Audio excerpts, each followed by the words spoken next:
안녕하세요 여러분. 또 이렇게 여러분을 만나게 돼서 반갑습니다. 오늘 이제 우리는 중세교회사의 세 번째 시간이고 중세교회사를 마무리하는 시간을 가지려고 합니다. 그 내용은 교황과 그리고 세속권세가 어떤 관계를 가지고 있었는가, 그리고 교황권이 어떤 부침을 가지고 있었는가 하는 내용을 저와 여러분들이 살펴보게 될 것입니다. 여러분들이 오늘 내용을 통해서 로마 카톨릭의 교황권의 성립과 또 그 안에 있었던 여러 가지 부침을 볼 수 있기를 바랍니다. 자, 이 교황권에 대해서 우리가 볼 때에 굉장히 중요한 중세에 있어서의 요소는 뭐냐면, 교황이 주교를 임명을 하느냐, 아니면은 그 주교가 거주하고 있는 그 지역의 정치가 혹은 이제 왕이라든지 황제가 임명하느냐, 이제 이것이 굉장히 중요합니다. 왜냐하면 주교라고 하는 건 뭐냐면 일종의 한 지역을 담당하고 있는 그 로마 카톨릭의 사제라고 할 수 있죠. 그러다 보니까 굉장히 고위직이고요. 또 종교적인 권한에 있어서는 굉장히 강력한 종교적인 권한을 가지고 있습니다.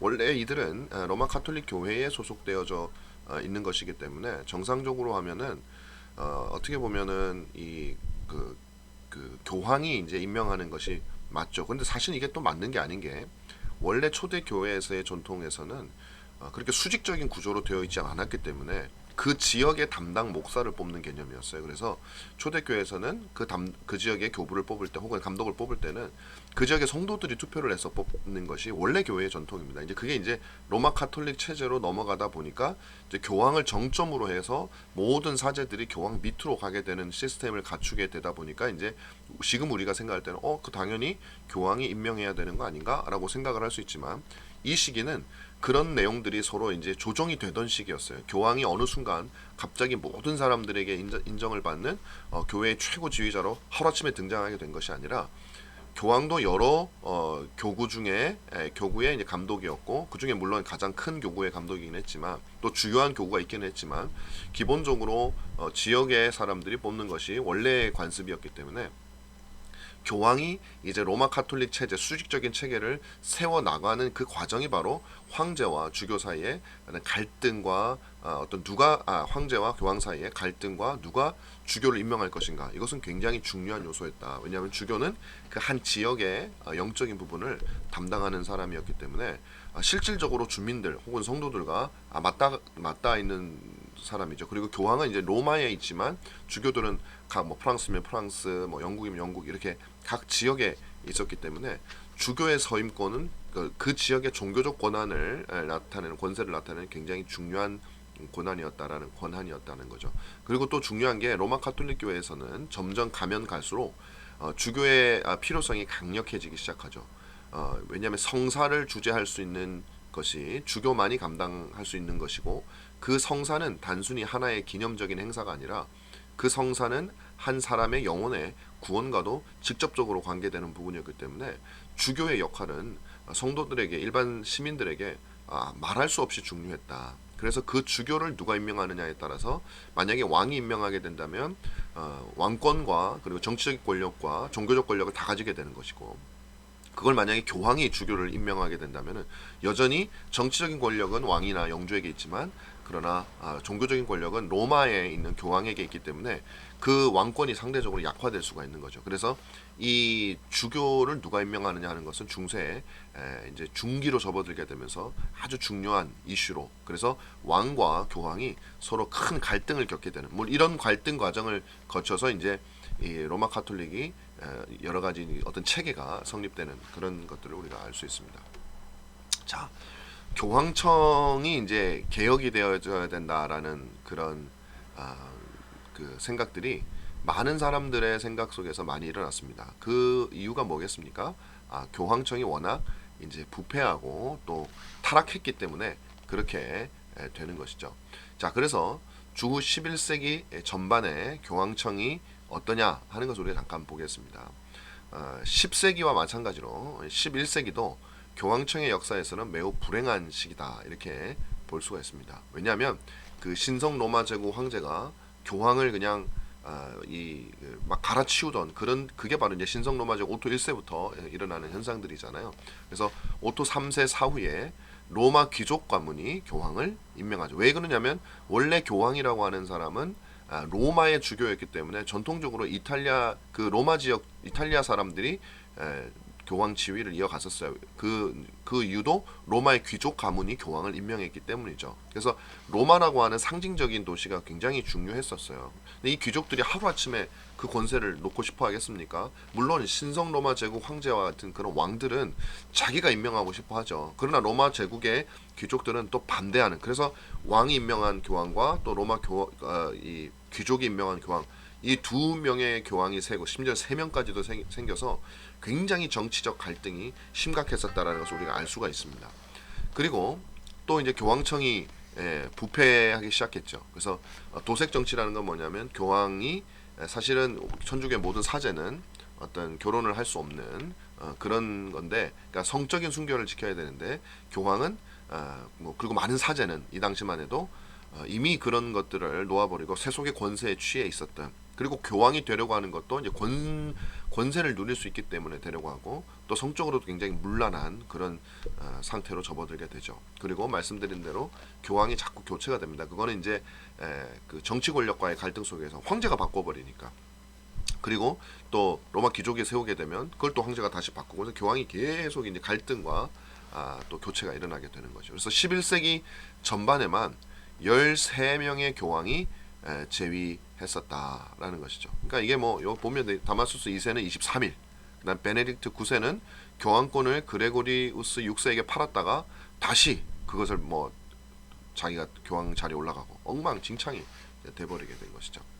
자, 이렇게 교황청에 이제 문제가 발생하게 되니까 레오 9세라고 하는 교황이 이래 가지고는 안 되겠다. 우리가 이제 교황청을 개혁을 해야겠다. 그렇게 생각을 한 거예요. 그래서 이제 그 전에 할리 3세가 교황청의 개혁을 이제 시도를 하게 되죠. 그러나 이제 말씀드린 대로 앞에서 실패를 하게 됩니다. 그러자 이제 교황 레오 9세가 이제 개혁을 본격적으로 시작을 하게 되는 거예요. 이 사람은 누구냐면 원래 이름은 브루노고 독일 출신의 교황입니다. 교황은 한 5년 정도 재위를 하고 있었어요.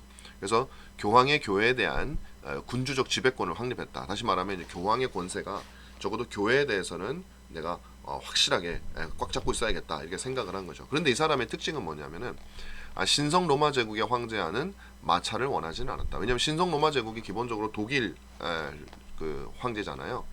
독일 사람이고, 그러다 보니까 이제 여러 가지 정치적 이유나 그런 것 때문에, 또 여기 이제 기록돼 있지만 그래도 교회 자체를, 정치 권력을 내가 얻기보다는 이 로마 카톨릭 교회 자체가 이제 좀 사제들의 어떤 타락이라든지 이런 것들을 개혁하는 것이 굉장히 중요하다. 그래서 교황의 권위를 높여야겠다라고 이제 레오 9세가 시작을 해서 이제 교회의 개혁을 열심히 시도를 하게 되는 거죠.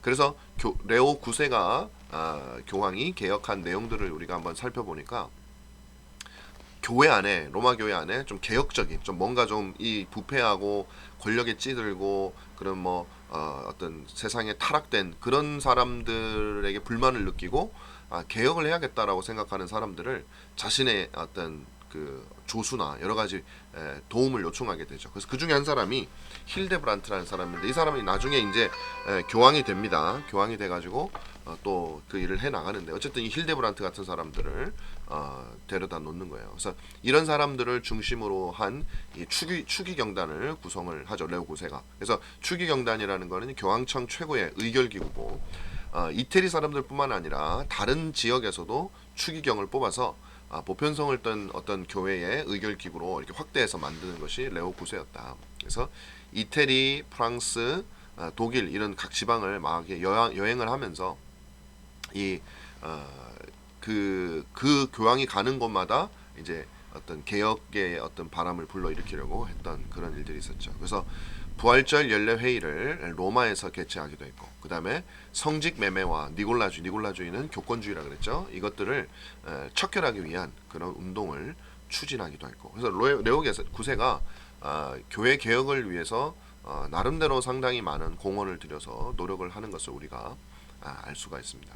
자, 이제 그래서 결국에는 이제 이 레오 9세가 하고 싶었던 건 뭐냐면은 계속해서 이 교황권을 강화시키는 거예요. 교황의 위상이나 교황의 권세를 강화시키려고 하는 것이 막 그 시도였었어요. 자, 그러면 동시에 어떤 일이 또 일어나게 되냐면, 만약에 황제권이 굉장히 강하다 그러면 교황권이 강화되는 것은 굉장히 한계가 있습니다. 왜냐하면은 황제 입장에서는 교황이 자꾸 어떤 세력을 키우게 되고 교황이 힘이 세지면 그건 바로 자신에게 어떤 위협이 되는 존재가 될 수밖에 없거든요. 근데 그 이유가 뭐냐면, 중세라고 하는 사회는 이 교황과 황제가 어떻게 보면 자신들의 백성들의 마음을 두 존재가 가지고 있는 거예요. 황제 입장에서는 내가 정치 권력이 있고 뭐 우리 가문이 좋고 그래서 힘이 있고 그런 것들이 있을 수 있지만, 아무리 황제가 힘이 있어도 백성들의 마음을 사지 못하면 안 되잖아요. 근데 그 마음은 또 누가 가지고 있냐면 교황이 가지고 있을 수가 있죠. 왜냐하면 신앙적으로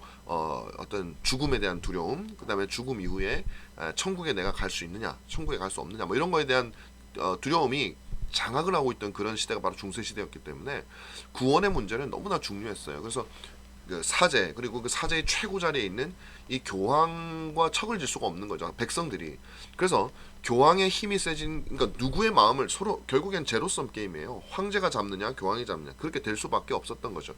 그래서 교황권이 아무리 교황이 교황권을 강화시키고 싶다고 하더라도, 만약에 황제가 힘이 여전히 세다면 오히려 그렇게 했다가는 교황이, 이제 우리 앞에서 보았지만 폐위가 될 수가 있는 거죠, 황제에 의해서. 그러니까 이게 사실 쉽지 않아요.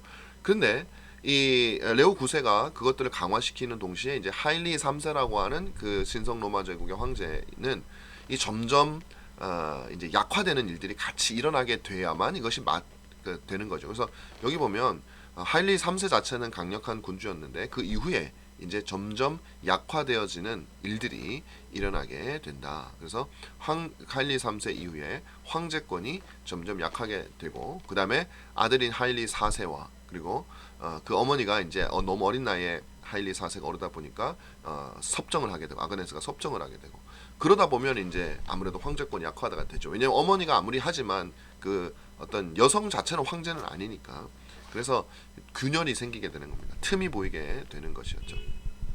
그리고 동시에 이제 이 교황의 권한을 강화하기 위해서는 단순히 힘만 그냥 무력으로 하는 건 황제에게 한계가 있는 것이잖아요. 그래서 교황권을 강화하기 위해서는 이 교황권 강화에 대한 이론을 성립을 해야 돼요. 왜 교황이 이렇게 중요한 존재인가, 어떤 자격이 있는가, 그런 것들을 그 백성들에게 설득할 수가 있어야 된다는 것이죠. 이때 중요한 역할을 했던 사람이 누구냐면 바로 훔베르트라고 하는 이 추기경이었어요. 네, 레오 9세가 임명했던 힐데브란트와 훔베르트 같은 그런 사람들이 굉장히 중요한 역할을 했는데, 이 훔베르트가 반성직 메메론이라고 하는 이 글을 쓰면서 이제 교황권이 왜 강화되어야 되는가에 대한 이론을 말을 하는 겁니다. 한번 제가 읽어볼게요. 평신도가 대체 무슨 자격이 있기에 교회의 전례를 주관하고 주교를 위시한 성직자들에게 지팡이와 반지를 수여하는가? 이게 성직자들, 특히 이제 이 주교들을 서임하는 것을 당시에는 황제나 아니면 영주라든지, 왜냐하면 세속 권력이 더 셌기 때문에 이제 그런 것들이 보편화되어 있었단 말이에요. 왜냐하면 봉건 제도 속에서는 영주가 있는 곳에, 영주가 그 땅의 주인이고 거기에 이제 교회도 있고 그 영주가 자신의 사람을 주교로 세우는 그런 일들을 많이 있었기 때문에, 그래서 이제 그 평신도가 어떻게 주교에게 주교권을 줄 수 있느냐, 이건 말이 안 된다라는 것이죠. 그래서 반지를 수여하는가, 이 지팡이와 반지야말로 서임을 받은 주교가 그의 직무를 수행할 때 사용하는 것이 아닌가. 그러니까 그 어떤 서임을 하게 될 때 이제 영주가 지팡이와 반지를 그 주교직을 수행할 수 있도록 그것을 수여하는 일들이 있었는데, 그건 말이 안 된다라는 거죠. 이미 지나간 시대는 차치하고라도 오늘날 아직도 독일, 프랑스와 온 이태리에서 성직을 매매하는 이 미친 짓이 널리 행해지고 있음을 많은 사람들이 알고 있다. 교회의 수의가 주님의 집을 여닫을 때 사용하는 열쇠나 예배 시간을 알릴 때 사용하는 종탑의 줄을 평신도가 취급하는 것이 절대 허락될 수 없다면, 평신도가 주교의 지팡이와 반지에 손을 대서는 안 된다는 것은 너무나 당연하다. 왜냐하면 이때는 이제 예배당을 열거나 하는 것들도 이제 사제들이 그걸 다 감당을 했었기 때문이죠. 주교는 이 지팡이와 반지를 가지고 교회 수의뿐만 아니라 그보다 더 높은 품계의 다른 모든 성직자들을 서임하고 교회 건물과 거기에 속한 모든 것에 축성하지 않는가. 교회에 있는 모든 직들은 다 주교가 종교적인 사람들이 하는데 도대체 왜 주교를 평신도 아무리 왕이라도 평신도죠. 왜 평신도가 하는가. 이건 말 있을 수 없는 일이다. 그러면서 이제 주교의 서임을 교황이 해야 된다라는 것을 이론적으로 얘기를 하고 있는 것입니다. 자, 이렇게 해서 계속해서 레오 9세가 교황권의 강화를 위해서 노력을 했습니다. 자, 이후에 이제 그 다른 교황들이 이 조치를 점점 강화해 나가기 시작하는 거죠. 그러니까 그 모든 원인이 아까 말씀드린 대로 하일리 3세 이후에 4세가 이제 등극하게 되면서 어머니 아그네스가 섭정을 하는데 어머니가 무능했어요. 힘이 없었어요. 어떤 정치를 할 수 잘 못하는 사람. 그러니까 이제 틈이 생기니까 교황들이 치고 가는 거예요. 그래서 스테반 9세 같은 경우는 황제의 서임권을 인정하지 않고 독자적으로 주교를 선택을 하죠. 저 사람들이 지금 어떻게 할 수 없구나라는 것을 알게 되죠. 그 다음에 황제가 교황을 추대하는 것들이 원래는 없는 겁니다. 그런데 이제 이 세속권이 강해지고 황제권이 강해지고 오토 그 1, 2, 3세들이 막 이탈리아로 쳐들어와가지고 교황을 인정하고 자기가 세우고 폐하고 막 이런 일들이 있었단 말이에요. 그래서 이런 것들을 이제는 인정하지 않겠다라고 얘기를 하게 되는 거죠. 그 다음에 또 니콜라스 2세 교황도 마찬가지입니다.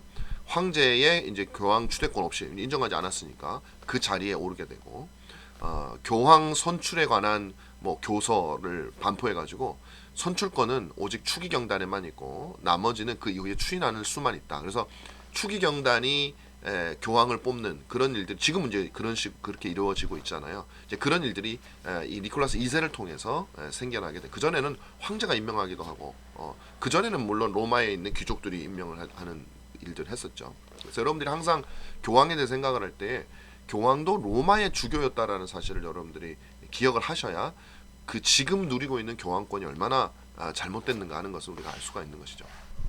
자, 교황의 최고의 권위로 여기는 교황을 최고의 권위로 여기는 교황주의를 선언했지만, 근데 문제는 뭐냐면 이를 지지해줄 군사력이 없어요. 교황한테는 이제 실질적인 힘이 없잖아요. 그래서 이태리 남부에 노르만은 바이킹을 말하는, 바이킹이 내려와가지고 이태리 남부에 정착을 했거든요.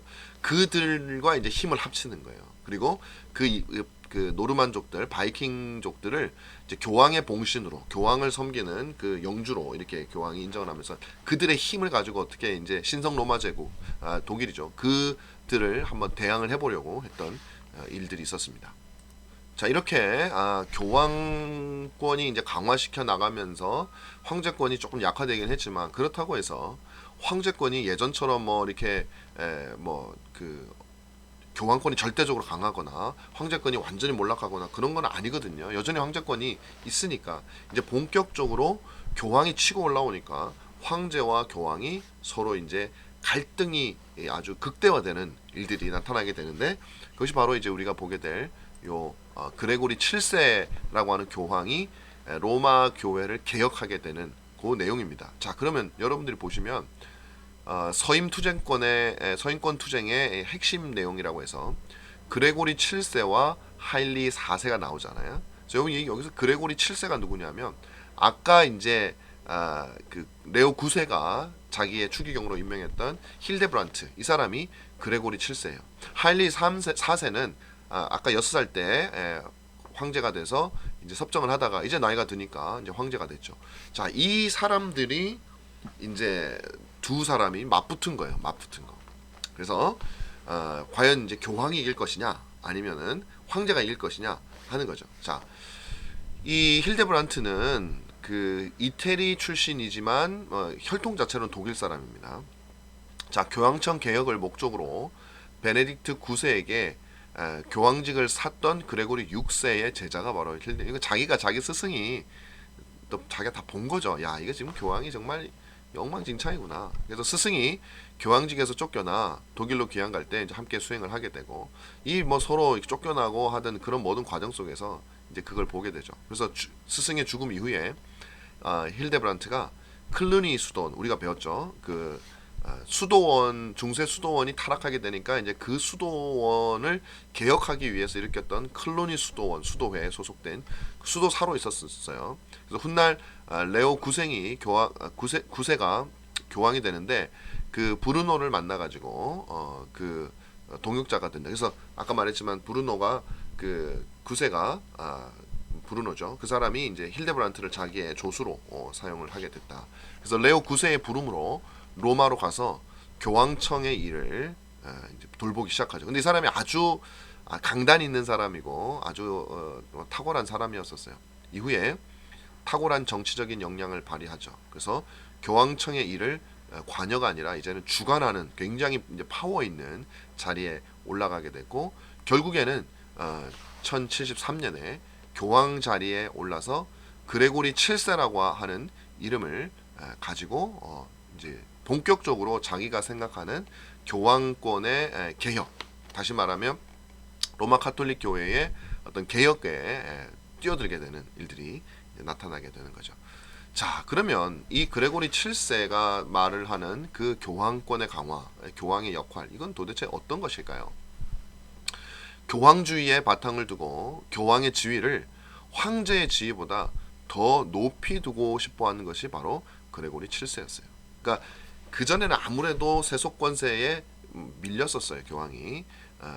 물론 이 동방교회처럼 이 황제가 뭐 마음대로 할 수 있는 그 정도로 이 서방교회는 강하지는 않았어요. 예를 들면 샤를마뉴나 아니면 오토 1세, 2세 뭐 이런 정도는 이제 어떻게 보면은 무력이 있기 때문에 한 번씩 이탈리아를 쳐들어오거나 뭐 이런 식으로 했지만, 기본적으로 이 그 서유럽 서로마 제국 자체가 게르만족이 오기 전에 기독교 체제가 있는 곳에 게르만족들이 들어온, 이게 굴러온 놀이죠.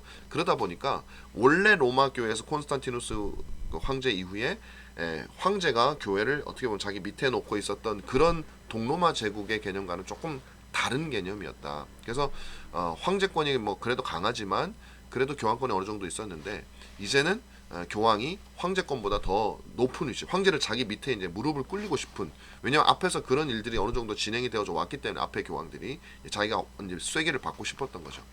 그 그레고리 7세의 사상이 교황의 비망록에 잘 드러나 있다. 그래서 자신이 썼던 그 비망록을 보면 이런 내용들이 있는 거예요. 로마 교회는 보편 교회다.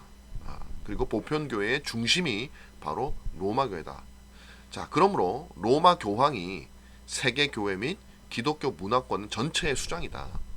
기독교 문화권 내의 모든 세속 군주들은 못합니다. 로마 교황에게 복종해야 되는데, 이는 황제라도 예외가 아니다. 이제 교황이 영적인 지위를 가지고, 우월한 지위를 가지고 모든 인간들을 어떻게 보면 더 위에 있어야 된다. 심지어 황제도 마찬가지다. 이게 이제 그레고리 7세가 가지고 있던 어떤 그 황제와 교황 사이의 관계에 대한 그 개념이었다라는 거죠.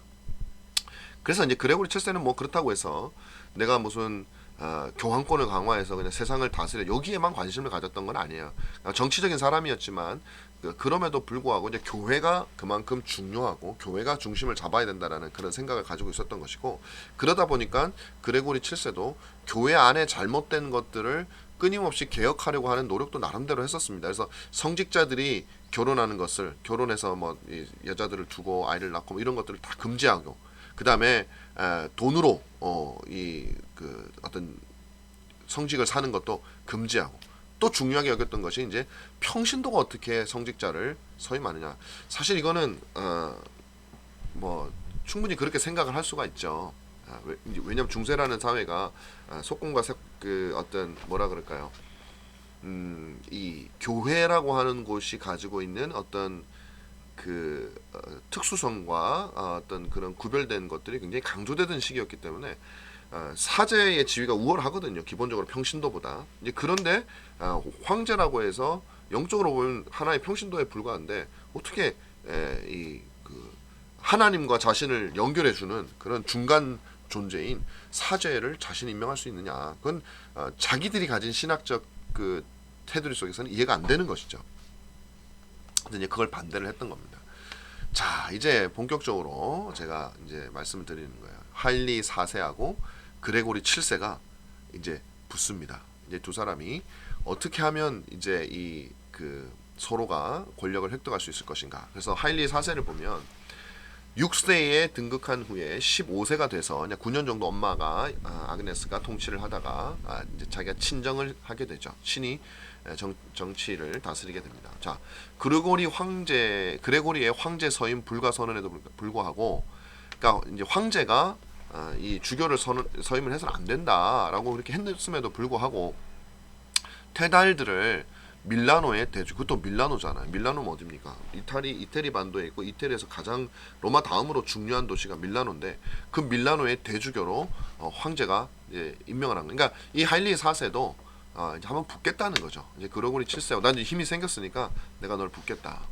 그랬더니 그리고 그 밀라노는 워낙 중요한 주교자였기 때문에 이거는 그냥 뭐 그래 뭐 한번 뭐 넘어가주자 할 수가 없는 거죠. 왜냐하면 여기서 밀려버리면 이제 그레고리 7세도 사람들에게 이미지도 그렇고 굉장히 타격이 오기 때문에 그래서 그레고리는 이제 하일리에게 이제 회개를 요구하죠. 교황이 명한 것을 당신이 어겼으니 교회의 권세에 무릎을 꿇어라, 회개를 하라. 만약에 회개하지 않으면 너를 파문하겠다. 그렇게 경고를 하게 됩니다. 그러자 이제 독일 성직자들의 지지를 받는 하일리 4세죠. 그레고리 7세의 폐위를 먼저 선언해버려요. 뭐 자기 이제 할아버지 오토 1, 2, 3 이런 사람들이 이제 그런 걸 했기 때문에 왕권이 강했던 시절 알죠. 그러다 보니까 그렇게 했는데 여기서 재밌는 게 뭐냐면은 독일 성직자들이 누굴 지지했냐면 교황을 지지하지 않고 하일리히 4세를 지지했다는 거예요. 왜 그럴까요? 왜냐면 하일리 4세가 그들을 임명을 했거든요. 그러니까 이 사람들은 주교라는 자리에 있으면서 종교적이고 신앙적인 역할을 제대로 감당하는 사람들이 아니에요. 애초부터 황제가 임명을 했기 때문에 이 사람들은 정치인이에요.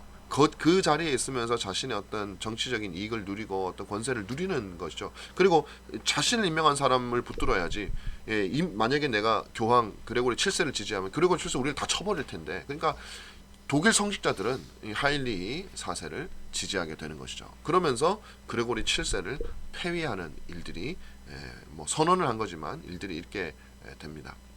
그러고 나니까 이제 그레고리도 참을 수가 없죠. 그래서 하일리 4세에 대해서 파문을 하고 폐위를 합니다. 그러니까 파문은 이제 이 교회에서 이제 출교죠. 출교를 하는 것이고 그러면서 이제 교황의 권위로 황제 폐위까지도 선언을 하는 거죠. 왜냐하면 그 전에 샤르마뉴라든지 그 전에 그 메로빙거나 특히 까롤링거 왕조에서 교황이 이제 대관식을 해줘서 그 왕위를 인정하는 일들이 많이 있었기 때문에 이 하일리가 폐위까지 선언을 하게 되는 거죠.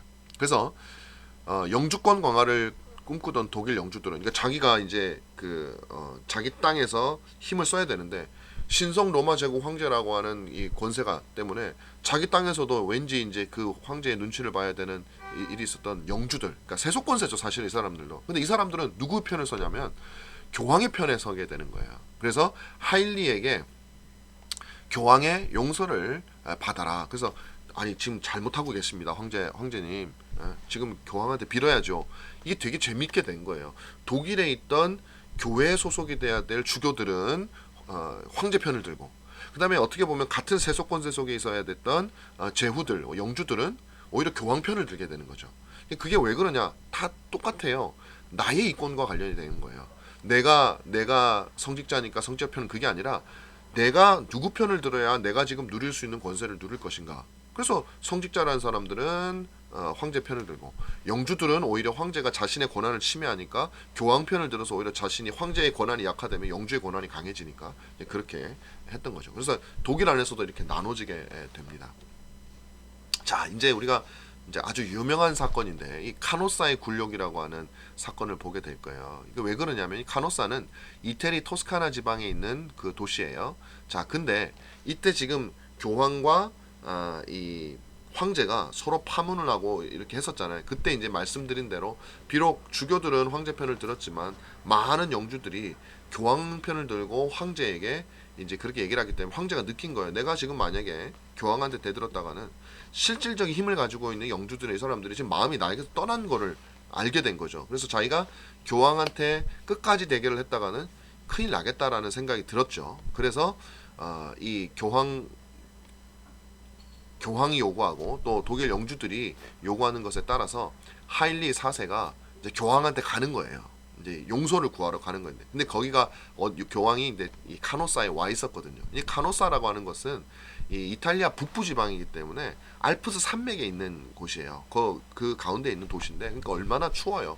너무 춥고 그냥 그 알프스 산은 그 그 넘기가 얼마나 힘들고 어려운 곳입니까? 그런데 거기까지 이제 이 신성 로마 제국 황제가 온 거예요. 와가지고 굵은 베옷을 입고 맨발로 카노사 성 앞에 그 차가운 땅에 앉아가지고 꿇어 앉아가지고 교황의 용서를 구하는 겁니다. 그 부인도 함께 꿇어 앉아서 그 보세요.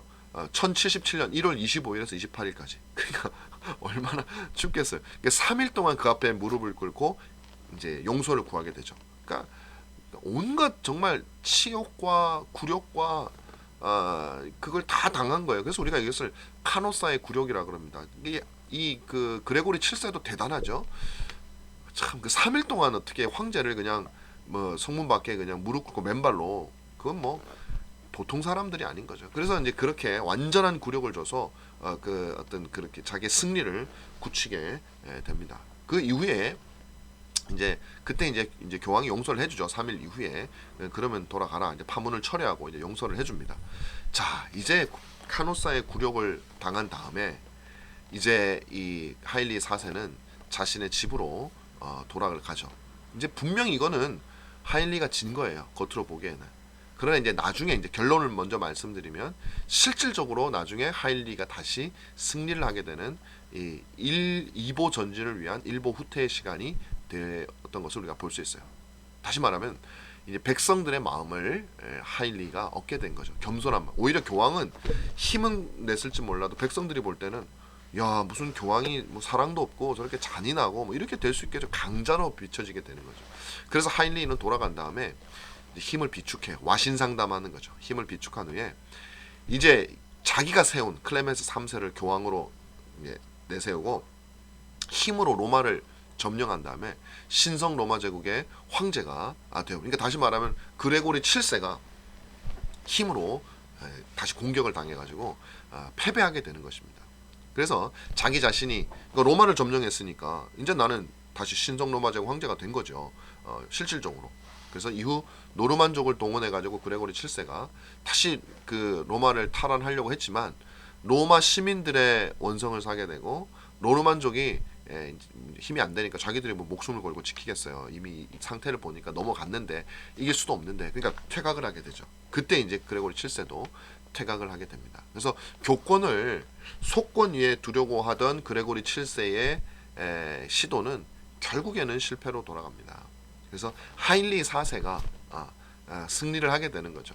바로 이것이 카노사의 굴욕이고 교황권과 그 다음에 속권이 절정으로 부딪혔었던, 그래서 굉장한 수모를 입혔던 그런 사건입니다. 그게 바로 이제 중세의 그 서임권 투쟁의 클라이막스인데, 그러니까 이제 결국에는 교회가 타락하게 된 과정도 이 속권과의 결탁이고, 이 평신도들이 서임을 하게 되고, 평신도들이 그 예를 들면 주교들이 이 뭐 그 어떤 왕이든지 아니면은 어떤 그 부유한 어떤 영주든 이런 사람들이 교회에다 땅을 줘요. 그리고 자기를 위해서 기도해달라고 하는 거죠. 그러면 그 사람들에게서 땅을 받고 돈을 받으면 점점 그런 영주들에게 자기가 매일 수밖에 없게 되고, 교회가 세속과 얽히게 되면서 교회는 타락할 수밖에 없는 필연적인 과정을 겪게 되는 겁니다. 지금도 하나도 다르지 않게 똑같아요. 예를 들면 이런 겁니다. 교회가 교회답지 못하게 되는 때가 가장 많은 경우가 결국은 돈의 문제죠. 근데 그 돈의 문제가 어떻게 해서 생겨나게 됩니까? 예를 들면 교회 안에 어떤 직분이라든지 교회 안에 소위 말하면 힘을 쓰거나 우리가 말할 때 어떤 그런 뭐 영향력이 있는 사람들은 누군가요? 신앙이 좋은 사람인 경우도 있겠지만 많은 경우에 돈이 많은 사람이에요. 돈이 많고 뭐 헌금을 많이 한다는 그런 사람들이 큰 소리를 치고, 또 목회자들은 그런 사람들이 혹시 교회를 빠져나갈까 두려운 마음에 자신의 목회 원리를 포기하고 타협하게 되고, 한번 그렇게 무너져버린 어떤 목회의 어떤 교회의 어떤 원리라든지 이런 것들은 회복할 수가 없어요. 중간에 갑자기 일어날 수가 없는 거예요. 그래서 지금도 한국 교회가 돈의 노예가 되어 있는 부분들이 참 많다. 뭐 제가 이렇게 부정적으로 말을 하고 막 그러려고 그러는 건 아니에요. 근데 분명히 그런 부분이 있는 것은 사실입니다. 그래서 우리도 역시 그렇게 되면 교회가 타락하게 된다. 그래서 돈이 필요한 건 사실이지만 우리가 돈의 논리에 따라서 교회가 가져야 되는 원칙과 원리를 포기하는 일은 절대로 있어서는 안 되겠다라는 것이 우리가 여기서 하나 또 얻을 수 있는 하나의 교훈이다라고 여러분께 말씀을 드릴 수가 있어요. 자, 그러나 하일리 4세가 이제 이겼는데 뭐 그렇다고 해서 모든 갈등이 끝난 건 아닙니다. 이후 교황들과 계속해서 대립을 하게 됩니다. 그래서 교황 우르반 2세와 파스칼리스 2세가 모두 하일리 4세의 아들을 격동해서 아버지를 대적하게 하고 아들 하일리 5세의 반란을 진압하지 못하고 하일리 4세가 죽음을 맞이하게 되는 거죠. 이건 더 비참하게 끝나게 되는 모습도 볼 수 있습니다. 그래서 하일리 5세는 자기를 이제 자기가 황제가 되는 그런 일 하는데 도움을 줬던 그 교황 파스칼리스 2세와 수트리 조약을 맺었게 되고 그래서 자신이 서임권을 포기하는 대신에 교회는 왕에게 교회령을 반납하니까 서로 이제 조약 그 협약을 맺은 거죠. 내가 이제 서임권 안 할 테니까 땅 옛날에 우리 그 왕에게 줬던 왕이 교회에게 줬던 그 교황의 땅을 교회에 반납해라. 그래서 서로 그렇게 하게 됩니다. 그래서 벼름수 협약을 통해서 이 내용이 재확인이 되게 되고 그래서 이제 서임권 투쟁을 통해서 신성 로마 제국의 황제의 권세는 상당히 약화됐고 물론 땅을 돌려주긴 했지만 그래도 교황의 권세는 강화됐습니다. 그 핵심이 뭐냐면 결국에는 주교의 서임권을 이 교황이 가질 수 있게 된 것이죠. 자, 그러면 이제 이거는 지금까지 우리가 본 거는 뭐냐면요. 주로 이 독일, 그러니까 신성 로마 제국이 이제 독일을 가르치는 거거든요. 독일. 근데 사실은 독일보다 더 넓어요.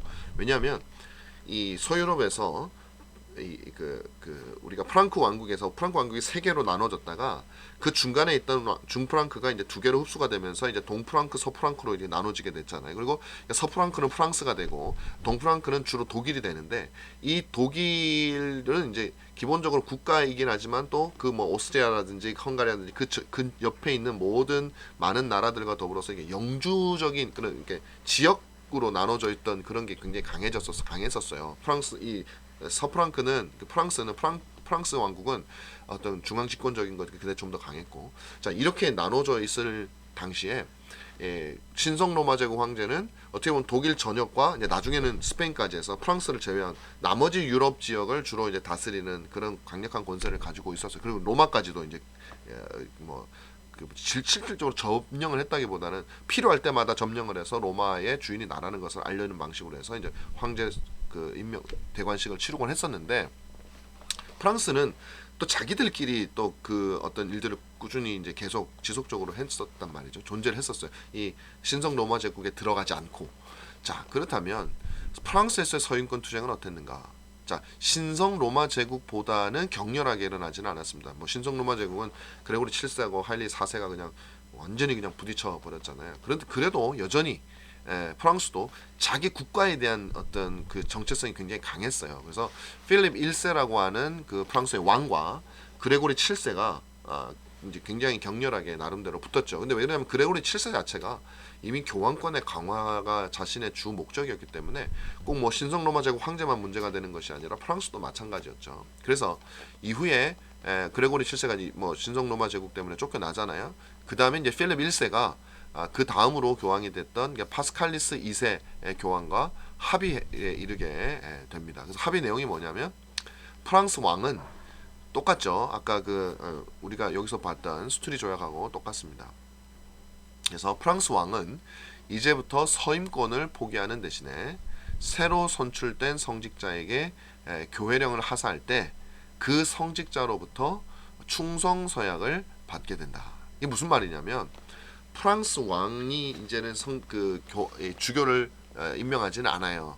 그래서 교황이 임명합니다. 그런데 교황이 임명한다고 해서 그게 왕하고는 아무 상관없이 아무나 막 임명할 수 있게 되는 것이 아니라 새로 교황에 의해서 선출되면 프랑스에서 그 주교가 먹을 수 있는 그런 땅들을 원래 이제 왕이 주는 거죠. 왕의 조건이 그 주교가 이제 없어지고 다른 주교가 오게 되면 다시 이제 그 땅을 주는 그 교회령을 하사할 때 그 성직자로부터 왕에게 충성할 것이라고 하는 이 서약을 받게 돼요. 근데 중세에서는 이 서약, 계약, 맹세 이게 굉장히 중요합니다. 이걸 만약에 이제 맹세를 해놓고 어겨버리면 굉장한 불명예가 되고 이것은 그 굉장히 계약 중심의 사회거든요. 중세 사회가 뭐 예를 들면 봉건제도도 농민과 봉건 영주 간의 계약으로 이루어지는 겁니다. 실제로 되죠. 그 내용이 뭐냐면 영주는 너에게 땅을 제공하고 너희를 보호해주고 그 농민들은 영주에게 순종하고 그 다음에 땅을 이제 기경하는 이제 그런 계약에 의해서 이루어지는데 여기서 이제 충성서약을 만약에 해놨다가 이제 반란하게 되면 그 사회로부터 그 당대의 유럽 공동체에서 굉장히 불신을 받기 때문에 사실 쉽지는 않아요. 그래서 충성서약을 받게 되는 일이 일어나게 되는 것이죠. 자 이렇게 해서 이제 프랑스의 서인권 투쟁은 또 이렇게 뭐 갈등은 있었지만 또 무난히 해결이 됐습니다. 자 영국의 서인권 투쟁은 또 어떨까 한번 볼게요. 이 정보과 윌리엄은 성직 매매와 니골라주의를 반대했으나 서인권 행사는 성직 매매로 보지 않았다. 그러니까 정보가 윌리엄은 어떤 사람이냐면 노르만이죠, 이 사람이. 그러니까 바이킹 출신인데 프랑스 북부에 있는 노르망디 지역에 이제 정착을 했다가 그 지역에서 이제 영국으로 쳐들어가서 영국을 이제 몰락시키고 이제 거기에 왕이 되죠. 그래서 우리가 정복왕 윌리엄이라고 부릅니다. 그 이때를 계기로 해서 영국에 프랑스의 어떤 상류층 문화가 굉장히 많이 들어오게 되는 거예요. 프랑스어도 많이 들어오게 되고 단어들이. 어쨌든 성직 매매라든지 니골라주의는 반대했지만 왕이 서임권을 행사하는 것은 이건 성직 매매 아니다 라고 그렇게 얘기를 했어요. 이건 어떻게 보느냐에 따라 다를 수 있죠. 얼마든지 성직 매매가 될 수 있죠. 왕이 주교한테 어떤 그걸 하게 되면 주교는 왕에게 충성을 하게 될 거니까 그러면서 많은 걸 누리게 될 거니까 뭐 그렇게도 볼 수도 있는데 그렇게 보지 않았어요. 그 다음에 그 이후 윌리엄 2세는 그래서 계속 했다는 거죠. 왕으로서 서임권을 행사를 한 겁니다. 이후 윌리엄 2세는 공석이 된 성직에 주교를 임명하지 않으므로 캔터베리의 주교였던 안셀름이 이를 비판하게 됩니다. 그러니까 윌리엄 2세가 공석이 됐는데 그곳에서 주교를 임명하지 않으면서 그러니까 주교를 임명하지 않으면 어떻게 되냐면은 주교의 어떤 그 공간이 사라지는 공간을 왕권이 들어가서 그 어떤 지도력을 행사할 수 있기 때문에 왕은 주교가 많은 게 꼭 좋은 게 아니에요. 그래서 임명하지 않았어요. 그랬더니 그 영국 전체의 로마 가톨릭의 최고 고위 성직자라고 할 수 있는 캔터베리의 주교였던 안셀름이 이를 비판하게 되고 안셀름과 윌리엄 2세와 그리고 그 아들인 1세 사이에 서인권 투쟁이 일어나게 되면서 안셀름이 막 쫓겨나고 그래요. 우리가 지난 시간에 안셀름 배웠잖아요. 캔터베리 안셀름. 그 사람이 굉장히 탁월한 신학자였지만 또 대주교였기 때문에 그 과정에서 왕과의 갈등을 겪게 됩니다. 그래서 1107년에 둘 사이의 협상으로 인해서 그 갈등이 해결이 되고요. 그래서 이제 그 내용이 뭐냐면 왕의 서임권 행사를 중지하라. 그만하라. 그리고 성직자 선출 과정을 감시하자. 그리고 주교나 수도원장은 교회령을 받을 때 왕에게 신하로서 충성 서약을 하라. 이게 이제 프랑스하고 거의 비슷한 거죠. 그래서 결국에는 교황권이 굉장히 확장이 된 거예요. 가장 중요하다고 할 수 있는 이 주교를 서임하는 권한을 이제 왕이나 어떤 황제나 이제 세속 그 평신도에게서 교회가 가져올 수 있었기 때문에 어떻게 보면 교회가 유리하죠. 물론 충성서약을 하게 되는 것은 그 지역에서 왕이 있는 지역에서 영주가 있는 지역에서 주교의 행사를 하게 되기 때문에 하나님이 우리에게 주신 또 하나의 왕국인 세상 왕국의 권세를 어떤 존중한다는 의미도 되고 또 왕 입장에서는 그런 충성서약을 하지 않으면 이 주교가 어떻게 마음을 바꿔먹고 자기에게 반란을 일으킬 수도 있기 때문에 이제 그런 요구를 하게 된 것입니다. 자 이렇게 해서 영국에서도 안셀름과의 어떤 그 관계로 인해서 그 갈등으로 인해서 이 모든 문제가 있었지만 그것을 잘 풀어냈다라는 것을 우리가 알 수 있습니다. 이제 우리는 이제 십자군 전쟁을 이제 살펴볼 차례가 됐습니다. 여러분 아마 십자군 전쟁에 대해서는 많이 들어는 봤을 거예요. 그러나 이제 정확하게 십자군 전쟁이 어떤 것인가에 대해서는 우리가 잘 모르는 경우가 상당히 많이 있습니다. 오늘 이제 십자군 전쟁 물론 우리가 자세하게 다룰 수는 없어요. 시간이 부족해서. 그러나 한번 우리가 살펴보도록 하겠습니다. 자, 십자군 전쟁은 도대체 뭐냐? 그러니까 11세기 말부터 13세기 말까지 한 200년 정도 계속 지속됐던 전쟁이 바로 십자군 전쟁이죠. 그 기간 동안 일어났던 뭐 200년의 전쟁이니까 얼마나 큰 변화가 있었겠습니까? 이걸 통해서 서구인들의 생각과 삶에 지대한 영향을 미친다. 이 말은 서구 사회 안에서 일어난 운동도 그럴 수는 있겠지만은 그거보다는 이제 서구를 벗어난 곳의 영향력을 직접적으로 받게 되는 계기가 돼. 그게 뭐예요? 이슬람 문화권이잖아요. 그 안으로 들어가게 되는 과정 속에서.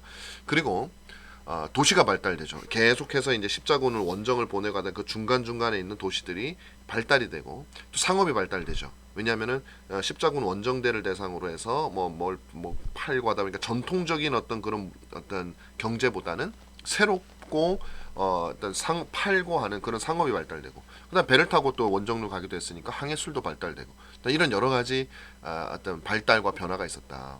그리고 전쟁이 끝난 후에도 서구 문명이 근대 문명으로 발전하는데 필요한 어떤 기반을 다지는 그런 역할이 200년 뭐 의도하진 않았지만 일어나게 됐던 거죠.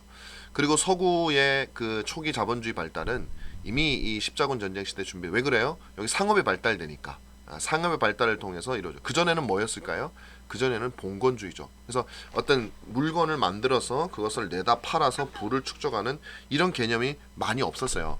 그게 없고 봉건사회라는 건 뭐냐면 주로 이제 그 안에서 모든 것들을 해결하는 거예요. 그래서 뭔가를 만들어서 팔고 하는 것도 이 영주가 다스리는 그곳 안에서 그들이 생활을 이루어 나가는 방식인데 주로는 땅을 개간해서 먹을 것을 먹게 되고 그 다음에 영주에게 충성을 받지. 그러니까 그런 봉건 문화에서 이제는 모든 대상을 향해서 돈으로 어떤 상인 계층이 등장할 수 있는 원래 봉건 제도에는 상인 계층이 존재하지 않거든요. 근데 상인 계층이 존재할 수 있는 어떤 기반이 요 십자군 전쟁 때 마련되고 있었다.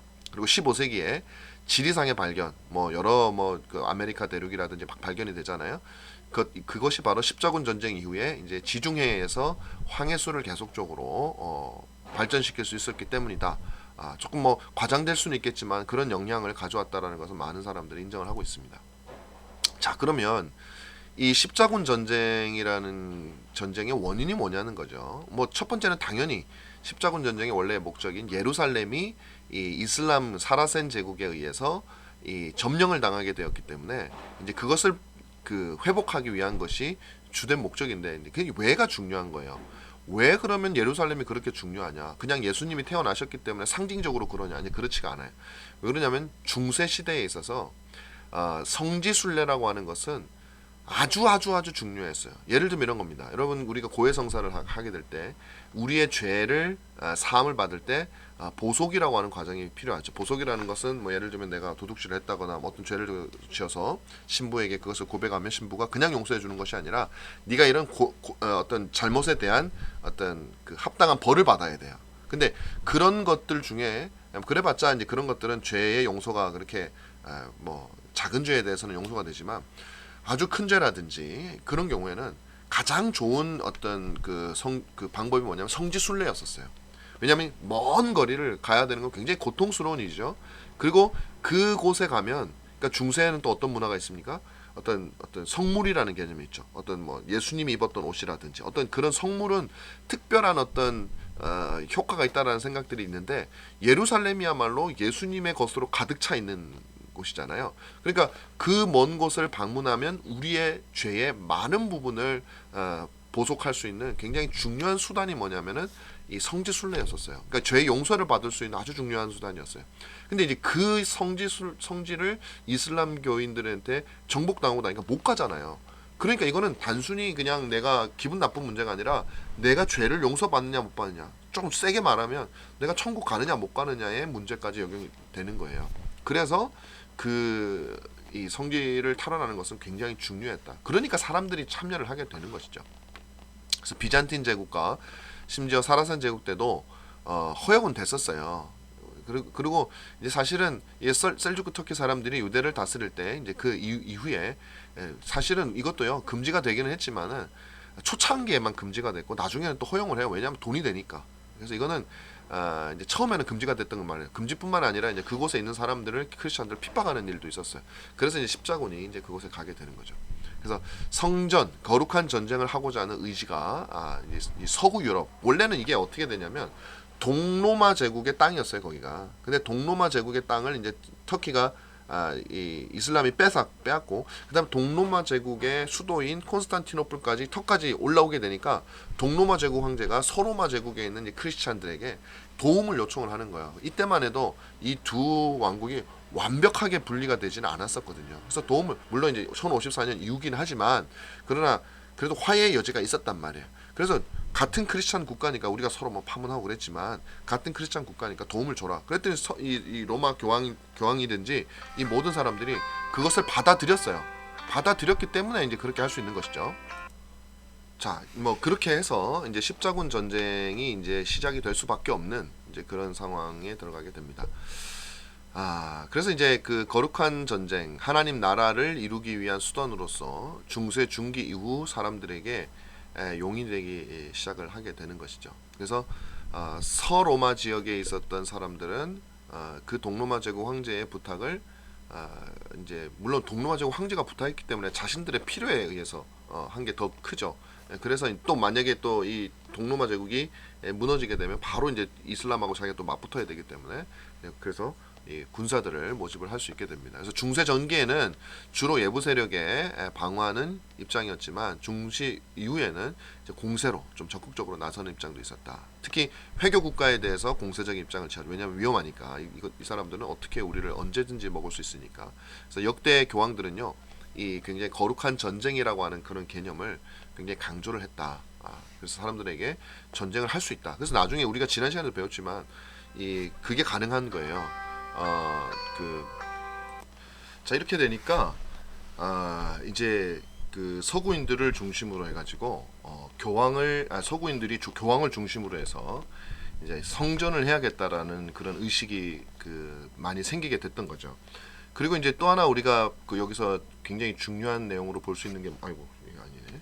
이게 뭐냐면은 많은 사람들이 그래서 이제 교황은 이제 많은 사람들에게 이제 그 십자군 전쟁을 자원하라고 이렇게 막 독려를 하게 되는데 이때 어떤 굉장히 중요한 것이 있었냐면은 만약에 너희가 이 십자군 전쟁에 참여하게 되면 여기 면죄부를 밟아야죠. 면벌부죠. 그러니까 너희의 모든 벌들을 다 면할 수 있는 그러니까 굉장히 강력한 면벌부를 교황의 이름으로 발행을 하게 됩니다. 그러니까 사람들이 제가 지난번에도 말씀을 드렸지만 중세는 자신의 영혼의 문제에 대해서 엄청 공포감에 찌들어 있던 그런 사람들이었었어요. 그래서 그때 이제 네 영혼을 완벽하게 구원해 줄 수 있는 그런 어떤 면죄부를 발부한다 그러니까 이 사람들이 전쟁만 가면 이제 뭐 천국은 보장이 돼 있잖아요. 그러니까 많은 사람들이 지원을 한 거예요. 그러니까 어떻게 보면 이슬람에서 지금 뭐 테러를 막 하는 그런 사람들 그런 어떤 의식들이 있거든요. 그런 뭐 교리인지는 저도 잘 모르겠지만 예를 들면 순교를 하게 되면 무조건 천국에 갈 수 있고 천국에 가서도 굉장히 대접을 잘 받는 뭐 그런 식의 이제 뭐 이슬람에 대한 이슬람의 그런 내용이 있다 그래요. 그런 것들이 이제 천주교에서도 로마 카톨릭에서도 그것을 주장했던 거죠. 그래서 교황을 중심으로 서구인들이 오게 됩니다. 그리고 프랑크 왕국의 분열 이후 나누어진 서구는 지방 분권적인 성향이 강하게 나타나게 되거든요. 말씀 독일 같은 경우 특별히 이제 그렇게 많이 나타나게 되는데 개혁에 성공한 교황청은 서구인들이 이제 하나로 뭉치게 되는 그런 구심점이 되죠.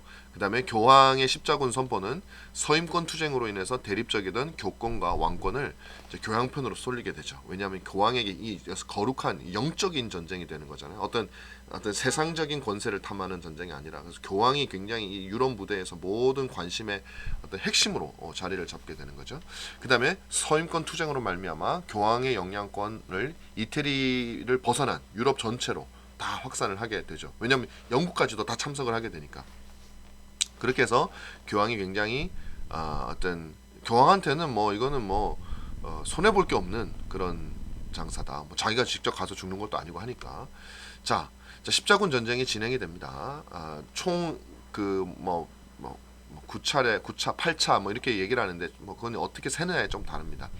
자 9차에 십자군 전쟁이 있었고 5차는 팔레스타인 원정이 아니라 여기 나오네요. 이집트 원정이었기 때문에 뭐 제외되는 경우도 있다. 이제 이렇게 얘기를 하죠. 그래서 1차 원정을 제외하고는 사실 모든 원정이 다 실패에 들어가게 됩니다. 1차 원정 때는 예루살렘을 점령을 하죠, 실제로.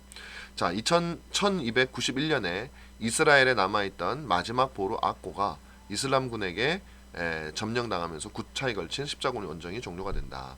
그리고 이제 이 서구 사람들이 가서 특별히 첫 번째 전쟁에서 승리를 하게 되면서 예루살렘 점령하고 그 주변에 이 예루살렘을 보호할 수 있는 국가들을 건설을 해요. 뭐 국가라기보다는 영주가 다스리는 어떤 뭐 영주령 같은 그런 뭐 국가라고도 할 수 있고요. 그런 개념의 나라를 만들게 되죠. 그런 나중에 마지막에는 이것들이 다 함락을 당하게 됐을 때 이제 모든 십자군 원정이 실패로 돌아가게 되고, 중간에 4차 원정 같은 경우에는 예루살렘을 원정을 가다가 이제 뭐 여러 가지 이제 사연이 있어가지고 예루살렘으로 가지 않고 이제 콘스탄티노플로 갑니다. 콘스탄티노플로 갈 때 왜 갔냐면은 그 콘스탄티노 동로마 황제의 원래 동로마 황제의 아들이 와서 도와달라. 왜 자기 그 큰아버지가 자기 아버지를 쫓아내고 이제 황제가 됐으니까, 내가 이제 황제가 돼야 되는데 황제가 되어 버렸으니까 너희들이 나를 도와주면 내가 엄청난 돈을 주겠다. 그래서 십자군 군들이 예루살렘은 안 가고 다시 이제 글로 가요. 그 콘스탄티노플로 가요. 그래서 콘스탄티노플에 가서 그곳에서 했는데 이 아들이 동로마 황제가 되고 난 다음에 돈을 안 주는 거예요. 그랬더니 이 십자군들이 화가 나가지고 이제 돈을 요구해야 되니까 그 콘스탄티노플에 있는 많은 사람들을 살육하는 그런 일들이 벌어지죠. 이제 이런 과정 속에서 이 동로마에 있는, 특별히 콘스탄티노플에 있던 이 동로마 제국 사람들은 야, 저 소로마 제국 사람들, 그 서방교회 사람들하고는 이제 도저히 우리는 같이 갈 수가 없어. 그러면서 이제 헤어지게 되는 그런 일들이 결국에 벌어지게 됩니다. 여기 보면 이제 실패의 원인이라고 제가 몇 가지 써놨는데, 성지수복보다는, 처음에는 성지수복이 중요했지만 나중에는 이제 영국이면 영국, 독일이면 독일, 뭐 프랑스면 프랑스, 자기네들의 이익을 위해서 이제 전쟁을 하기 시작. 자기들의 정치적 어떤 세력을 구축하기 위해서. 그러니까 당연히 안 되죠. 그 다음에 신성로마 제국 황제가 교황청과 이제 대립을 하게 되니까 합쳐도 모자랄 판에 안 되죠. 그다음 비잔틴 제국의 도움을, 아까 말했지만 이런 일들이 있었는데 그 동로마에서 도와주겠습니까? 비잔틴 제국의 도움도 받지 못하는. 그래서 참 어이없게도 좋은 영향력보다는 훨씬, 어떻게 보면은 그 원정 자체는 우리가 결코 칭찬할 수 없습니다. 그런데 이제 그걸로 인해서 파생되는 효과로 유럽이 상당히 많은 변화를 겪게 되는 중요한 어떤 결정적인 사건 중에 하나가 바로 이 십자군 원정이었다라는 것은 또 그것은 사실이에요. 자, 십자군 전쟁의 결과가 뭐냐? 첫 번째로는 이제 종교적인 결과를 우리가 보게 되면 교황권이 아무래도 강화가 되겠죠. 교황을 중심으로 세력이 뭉치게 되니까. 그래서 서임권 논쟁이 종식이 되고요. 그 다음에 성유물 숭배의 주요한 원인이 제공이 됩니다. 이제 여러분 이제 그 중세 말과서 종교개혁 그 시기에는 그 좀 전 시기부터 시작됐지만, 이게 이제 이 모두가 다 십자군 원정에서 시작이 된 건데, 그 시기에 많은 사람들이 성유물, 아까 제가 말씀드렸던 뭐 예수님이 덮었던 입었던 수의, 뭐 누구의 뼈, 뭐 십자가에 있었던 뭐 못, 뭐 이런 것들, 진짜인지 가짜인지 확인할 수 없는, 가짜가 많겠죠. 그런 것들이 뭐 예를 들면 그걸 모아놓고 있으면 내가 연옥에서 당해야 될 벌에 뭐 몇백 년을 감해진다든지, 뭐 이런 식의 성유물 숭배가 엄청나게 많이 퍼졌는데, 그게 왜 유럽에 퍼지게 됐냐면 예루살렘에서 다 가져올 수가 있었던 거죠. 그런 이제 성유물 숭배의 주요한 원인이 제공되기도 했고, 그다음에 사회 경제적 결과로는 동방 무역이 활성이 되죠. 한 번도 동방을 거들떠 보지도 않았는데 이제 동방으로 가면서 중간중간 기착지에 그런 도시들도 만들게 되고, 그러니까 무역이 계속적으로 이어지게 되겠죠. 그다음에 지중해 연안의 이태리와 프랑스에는 상업 도시가, 왜냐 거기서 배를 타고 많이 갔기 때문에, 그래서 베니스, 제노바, 피렌체, 피사, 뭐 마르세유, 리옹 이런 데는 상업 도시가 형성이 되고, 그래서 그 전에는 자연 경제, 물물 교환 경제 같은 것들을 하다가 점점 화폐 경제로, 그리고 세금도 그 전에는 현물로 내기를 했었는데 이제는 화폐로 내게 돼요. 그래서 화폐 경제가 된다는 거, 그리고 상업이 활발하게 된다는 것은 자본주의로 가는 어떤 길이, 뭐 자본주의까지는 아직은 아니겠지만 어떤 상업 중심의 그 자본주의의 기틀을 마련할 수 있는 그런 일들이 여기서 시작이 된다. 그 다음에 문화적인 결과를 우리가 보게 되면 중동 지방의 아랍 문화와 그 아랍 문화를 통한 다른 문화, 중국이죠. 중국까지, 그러니까 동쪽으로 더 나아가서 중국이 서양으로 오기 위해서는 당연히 이슬람하고는 교류가 많이 있었으니까, 그러니까 중국 문화까지도, 뭐 인도까지도 이렇게 이제 접근할 수 있는 그런 기회가 제공이 됐고요. 그래서 여기 보면 중국이 개발했던 뭐 3대 발명품이잖아요. 뭐 나침반, 종이, 화약, 이런 것들이 이제 유럽으로 건너오게 되는 어떤 그런 문도 열었고요. 그 다음에 아라비아에서 쓰던 그 아라비아 숫자가 정리. 그 전까지는 로마자로 숫자를 표현을 하고 있었잖아요. 근데 이것들이 이제 아라비아 숫자로 또 되게 되면서 어떻게 보면 유럽이 어떤 과학 기술이 발달될 수 있는 하나의 시초가 또 여기서 형성이 되고, 그 다음에 철학, 자연과학 등, 이게 이제 이런 철학이나 자연과학 등이 사실은 이 이슬람 문화권에서 굉장히 발달했어요. 그 이유가 뭐냐면 그리스의 철학, 그리스의 자연과학이 이 동로마 지역, 동쪽 지역에서 이슬람 쪽에서 많이 발달되어 있었습니다. 서로마 쪽에서는 그게 없었어요. 그게 다 사라졌어요. 많이 이제 약화됐었어요. 그런데 이 이슬람 쪽들, 아라비아 사람들이 그 고대 그리스의 어떤 정신적인 유산을 가지고 발전시켰던, 이거는 모든 과학을 비롯해서 그런 학문들이 다시 서구로 전해지는 그런 기회가 되기도 했다. 그래서 이 십자군 전쟁은 서양이 근대로 혹은 이제 어떤 봉건주의 중세를 탈피하는 어떤 기틀을 마련하는데 상당히 중요한 역할을 했던 것이 바로 이 십자군 전쟁의 결과다라는 것입니다. 자, 그 다음에 이제 우리가 이제 볼 것은 교황청의 바벨론 포로라고 하는 건데요. 이것도 역시 이제 교황이 그래도 십자군 전쟁 이후에 굉장히 권한이 강해지고 또 서인권 논쟁 투쟁하면서 이제 서인권도 가져오고 그러면서 교황이 이제 굉장히 좋은 세월을 보냈죠. 그러나 인노켄티우스 3세 때 정점을 찍은 그 교황권은 그 이후로 점점 쇠퇴를 가져오게 됩니다. 그래서 십자군 전쟁은 초기에는 교황권의 강화를 가져왔지만 실패로 말미암아 교황의 권위에 대한 의심이 유발이 되죠. 한 200년 동안 잘 누렸죠. 그러다가 점점 교황권이 이거 안 되겠네 이러면서 이제 교황권에 대한 의심을 국민들에게, 백성들에게 사게 되고, 절대적 교황권은 또 당연히 교황이 부패를 낳게 되겠죠. 그래서 그 전에도 물론 문제가 심했지만 그 이후는 더 심해집니다. 그래서 더 엉망진창이 되죠. 그 결과 서구인들은 교황권을 더욱더 의심하게 되고, 교황청이 바벨론의 포로라고 하는, 이제 교황청이 다른 로마에 있어야 될 교황청이 교황권이 너무 약해지다 보니까 프랑스에 있는 아비뇽으로 이 교황청을 옮겨야 되는, 그러니까 수치를 당하게 되죠. 그러니까 우리가 서인권 투쟁을 할 때는 카노사라고 하는 곳에 왕을 불러다가 이제 교황이 수치를 줬다면, 이제는 교황청이 로마에서 프랑스로 끌려가는 그런, 그래서 그곳에서 이제 교황이 살아야 되고 임명되는 그런 비참한, 그러니까 이제 중세의 이제 이 교황의 어떤 타락이 절정에 치닫기 시작하는 거예요. 그래서 여러분들이 이제 종교의 역사를 배우면 또 이것들을 많이 배우게 되시겠지만, 이제 시작할 때 사실은 중세의 이런 교황과 어떤 고위 사제들의 어떤 그런 부패는 굉장히 만연했고요. 그럼 지금은 다르냐? 뭐 저는 잘 모릅니다. 제가 뭐 교황청에서 어떤 일이 있었는지 정확하게 아는 건 아니죠. 그런 소식들은 자꾸 들려와요. 그게 사실인지까지는 제가 알지 못하겠지만 교황청 내에서 고위 천주교 성직자들, 그런 뉴스는 사실도 많죠. 미국의 고위 성직자들이 소아 성애자들 그래서 성추행을 해가지고 그런 굉장히 큰 범죄를 저지르는 경우라든지 이런 경우들은 상당히 많고, 또 일설에 의하면 굉장히 만연화돼 있다고 또 얘기를 해요. 그러나 제가 확인한 것은 아니기 때문에 그렇다고 제가 단정을 하지 않겠습니다. 근데 한편으로는 그런 의심도 되죠.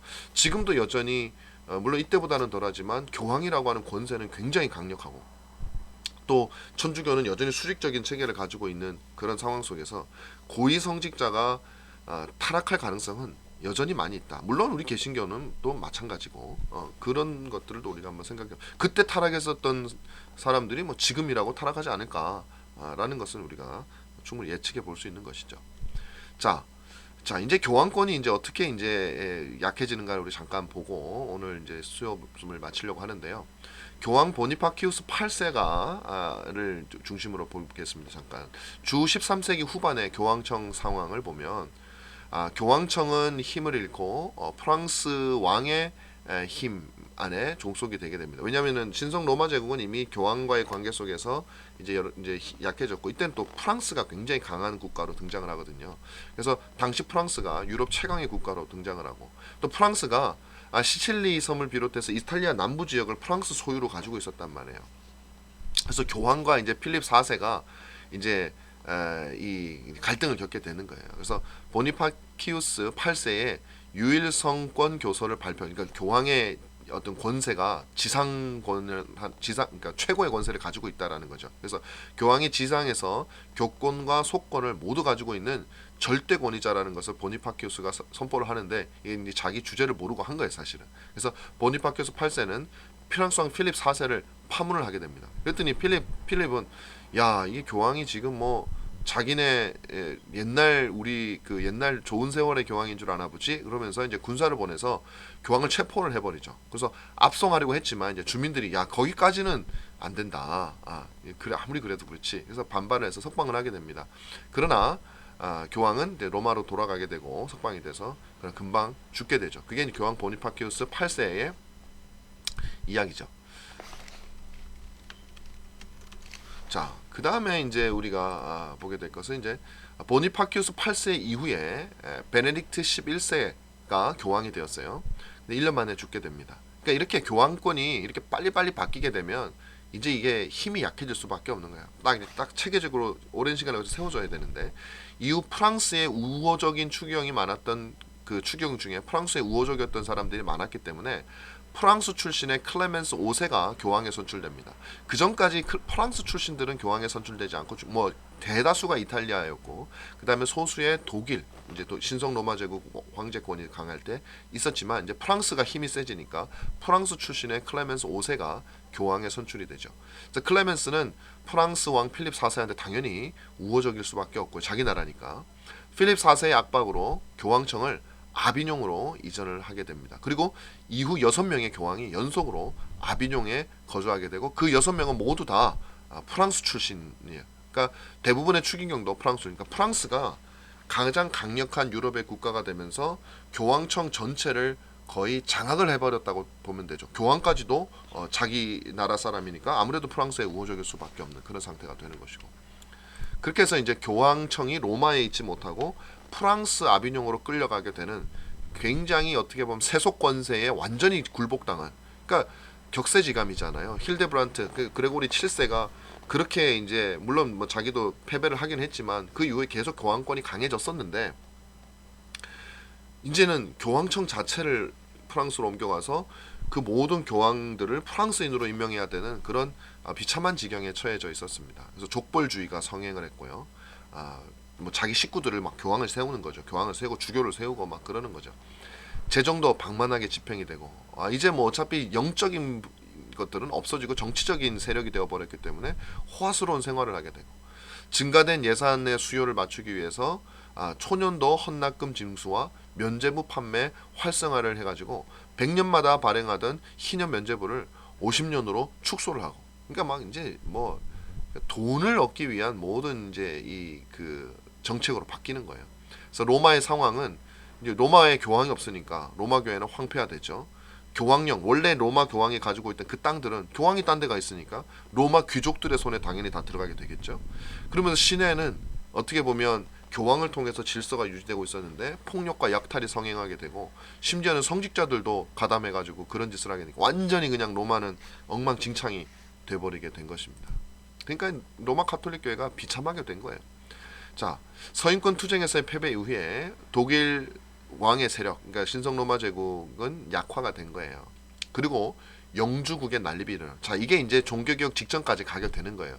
다시 말하면 독일 제국이 있었는데 그게 이제 신성 로마 제국 황제에 의해서 독일 출신으로 쭉 내려오던 황제에 의해서 그 신성 로마 제국이 잘 유지가 되고 있었는데 서인권 투쟁에서 패배하면서 완전히 이제 또 그 신성 로마 제국 황제의 권세가 약해지면서 독일 왕의 세력이 약화되게 돼요. 그러다 보니까 독일이 하나의 어떤 그 공동체로 있지 못하고 난립을 하게 되죠. 그래서 왕은 7명의 영주들이 선출을 하게 된다. 그래서 이 사람들을 우리는 선제후라고 부르는 거예요. 그러니까 다시 말하면 독일 왕이자 혹은 이제 신성 로마 제국의 황제를 뽑는 사람들이 누구냐?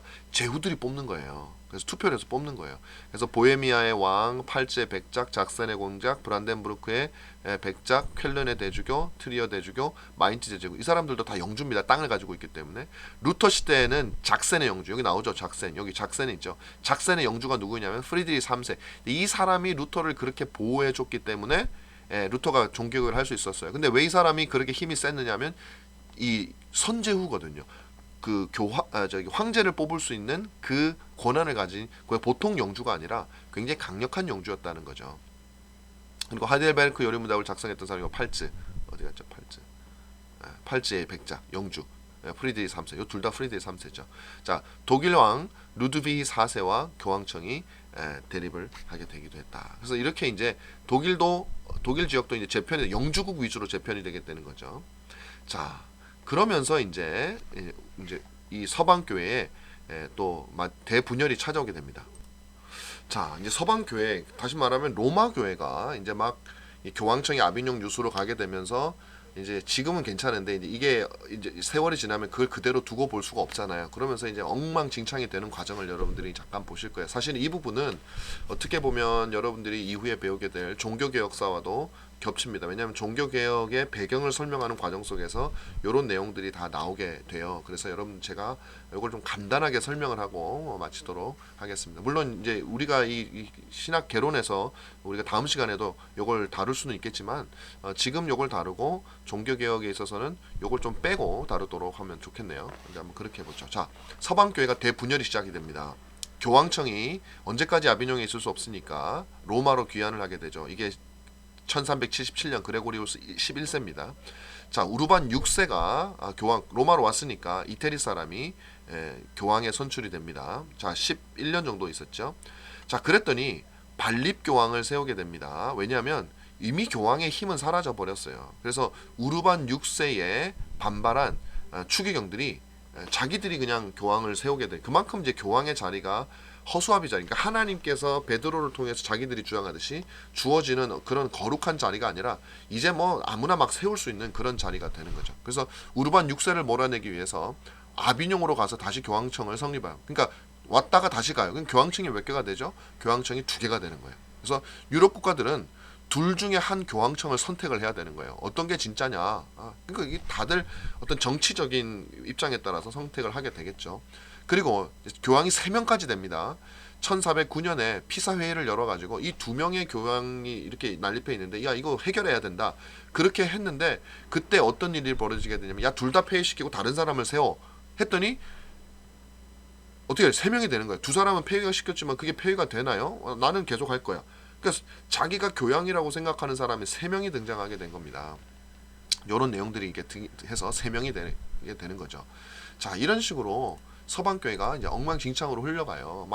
서로 갈라서고 서로 이제 대립이 일어나고 분열이 일어나죠. 이 분열을 극복하기 위해서 이제 교회가 또 가만히 있을 수 없으니까 이제 우리가 이 서방교회가 이렇게 분열됐는데 교황 때문에 이렇게 분열됐는데 이걸 어떻게든 극복을 해보자. 그래서 6가지의 이제 그 방법들이 제시가 되었던 것이죠. 자, 여기 아까 말씀드렸던 그 피사 회의가 나오는 걸 방금 우리가 말했죠. 양측 추기경들이 모여서 2명일 때 서로 토론해서 해결책을 마련할 의지를 가지지 않고 있는 두 교황들을 폐위하고 다른 교황을 옹립하기로 결정을 했어요. 그래서 알렉산더 5세를 선출했단 말이에요. 그랬는데 알렉산더 5세는 프랑스와 영국이 지지하고 그레고리우스 아까 말했지만 두 교황이 이 베네딕트하고 그레고리우스가 안 물러난다 그랬죠. 그랬더니 이 12세는 독일과 나폴리 왕국이 지지하고 베네딕트 13세는 서바나 스페인이죠. 스코틀랜드가 지지하고 이게 왜 그러냐면 다 서로의 정치적인 입장에 따라서 이렇게 지지를 하게 되는 거예요.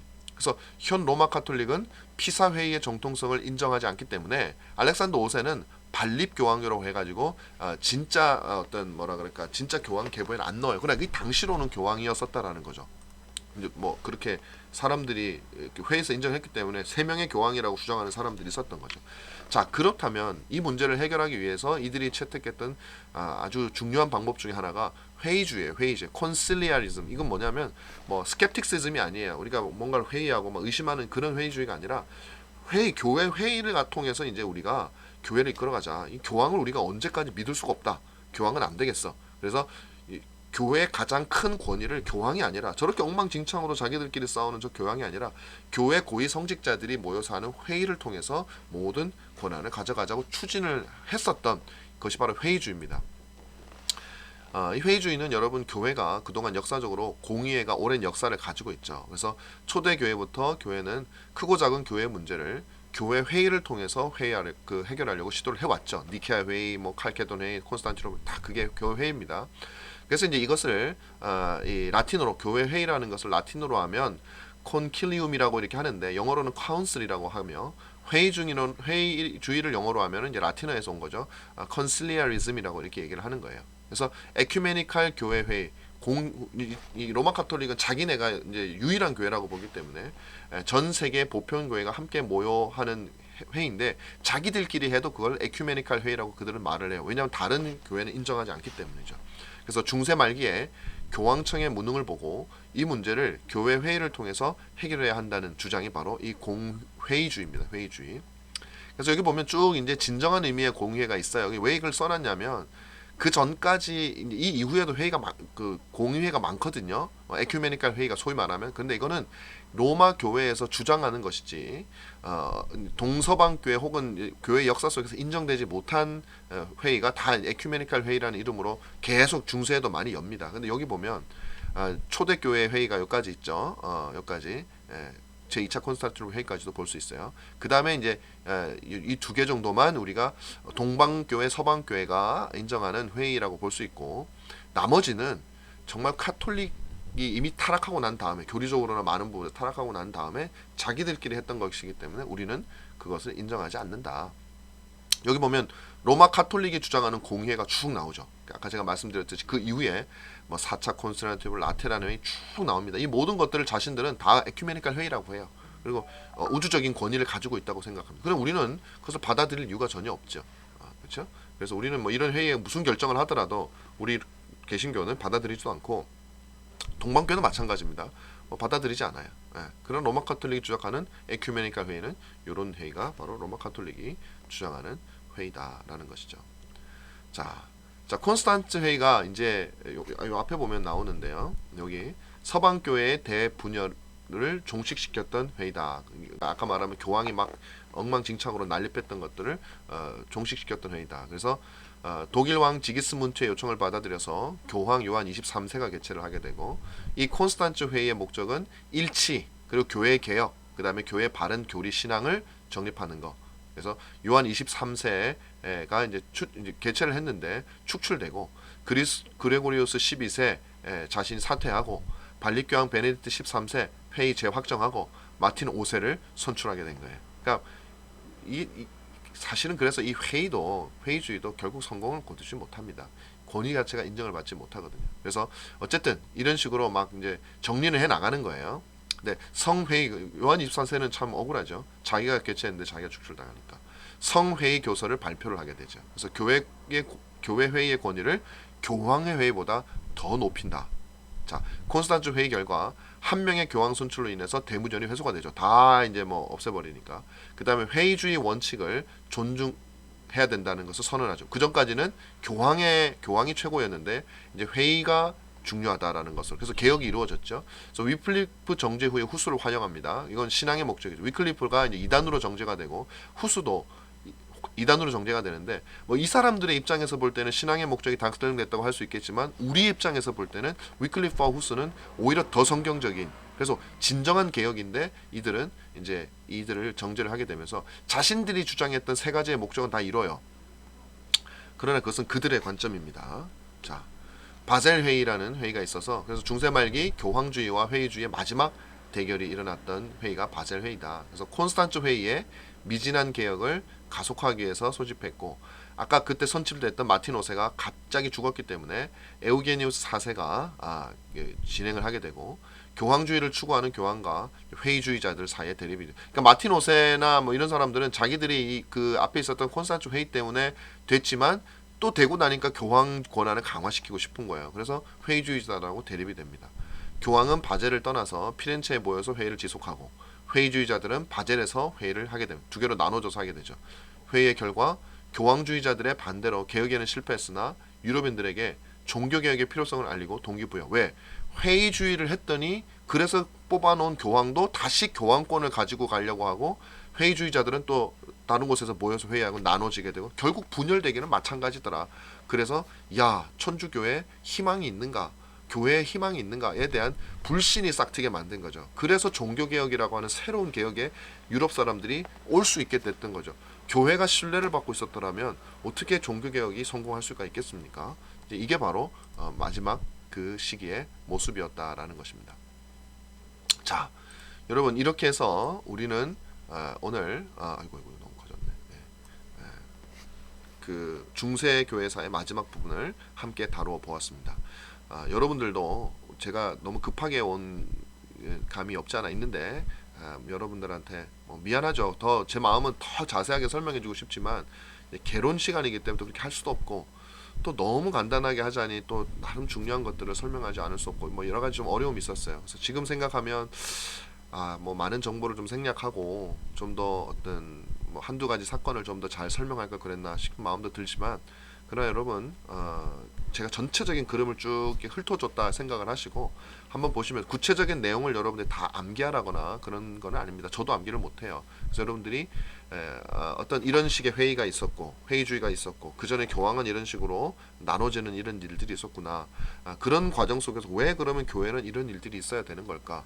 그러면서 이제 거기서 교훈을 찾고 사실 그런 것들이 우리에겐 더 중요하다고 볼 수 있습니다. 그래서 여러분들 중세교회사 그 오늘까지 수고하셨고요. 다음 주부터는 이제 우리가 종교개혁을 통해서 근현대 교회사까지 그렇게 한번 우리가 다뤄보도록 하겠습니다. 여러분 수고 많이 하셨습니다. 감사합니다.